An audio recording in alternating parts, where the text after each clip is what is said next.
45. A hero on horseback. I'd just been catapulted over the edge of 1,000 rolling hills, somersaulting through the air as my world spun wildly. Crystal bells shattered the air, piercing my eardrums. My heart pounded in response, beating to the rhythm of 1,000 drums. My sacred vows lay irrevocably shattered. Time froze, a snapshot of enchantment. My soul slipped through the archway of my thoughts, poised on the threshold of a fantastical journey. Marty's words had blazed like a wildfire in my innermost core, illuminating a future that was exhilaratingly frightful. The angels say that very soon after your divorce, you'll call in a new husband. This man will be the polar opposite of your current husband, a true partner sent to love and adore you. He'll burst into your life like a shining knight on a white horse, or perhaps a speckled one with a wonky mane, a heart full of hope, and a spirit that's been tempered by experience. Though he'll have been divorced twice, when he finds you, he'll exclaim, "I knew she was out there somewhere. I found her." But then reality intruded, and I stumbled back to earth. This can't be. I couldn't believe my ears. Emotion swirled within me, a maelstrom of yes and no. Elmarie, your track record with men is hardly stellar. Didn't you swear to go solo from now on? Referred by Albie, who had used Mardy's clairvoyant services during her own search for me, I had dialed Mardy's number with great confidence on 3 May 2018.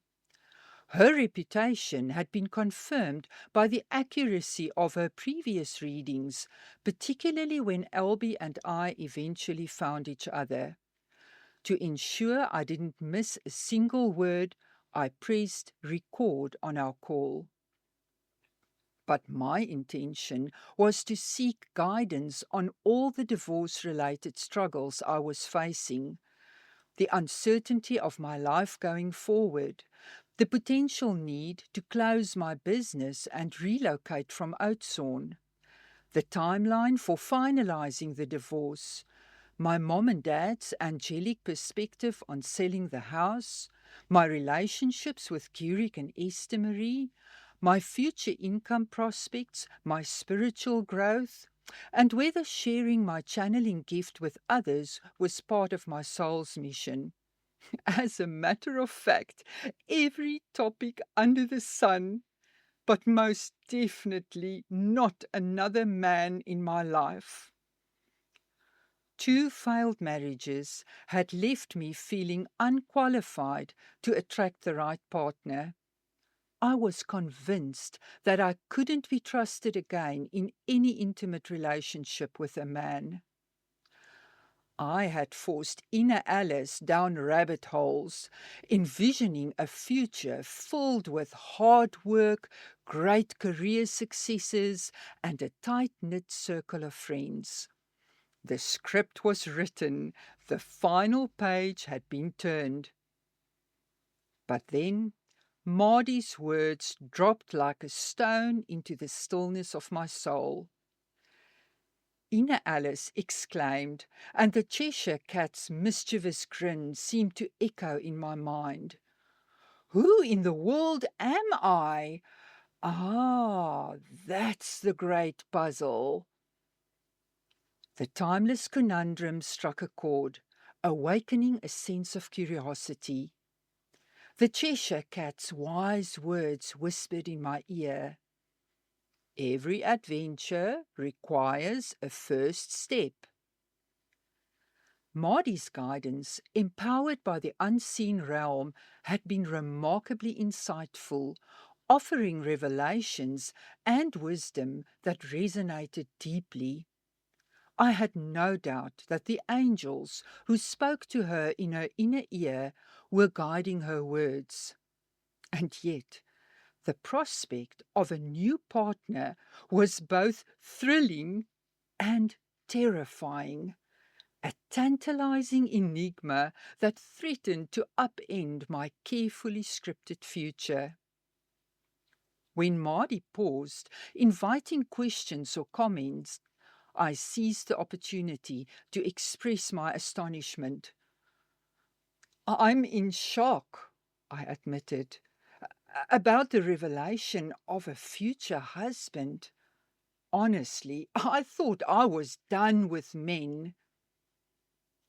She chuckled heartily, and her words tumbled out in a rush of excitement.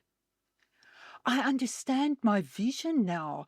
Elmarie, the angels flashed a message to me in flickering red letters. They urged me to stress the importance of this to you, because if I didn't, you wouldn't give this man a chance. And that," she emphasized, "would be a mistake." She continued, "Although you were born alone, separated from your birth mother, you were never meant to live a solitary life." My adoption, an open wound that had defined my life's journey so far, was not the blueprint for my destiny. "This wasn't part of the plan," she emphasized, "and it shouldn't dictate your future."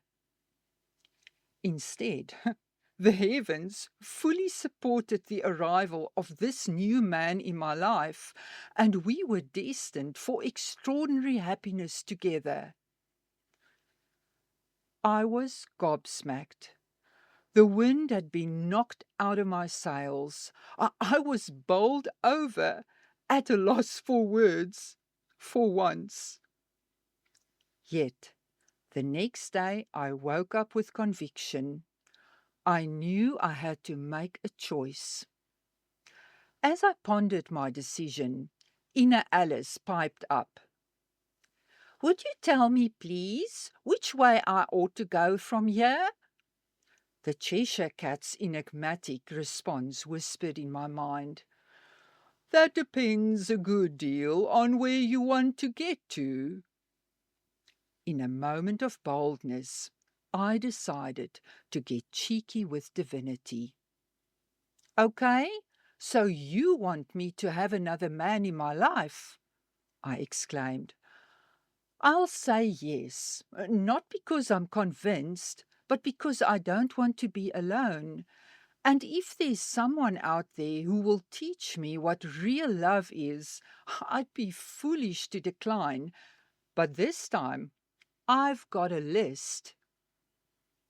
I threw down the gauntlet, daring divinity to send a celestial spotlight to illuminate the path of this mysterious stranger. I wanted a sign that would shatter the skies, a declaration in blazing neon that would leave no doubt. He's the one. I demanded a spectacle that would rival the aurora borealis, a heavenly display of divine confirmation. My non-negotiables for Mr. Right was clear.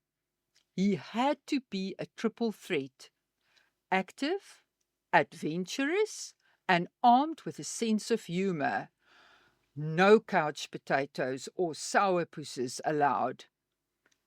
He needed to be intelligent, with a passion for deep, meaningful conversations that would leave us both inspired and energized.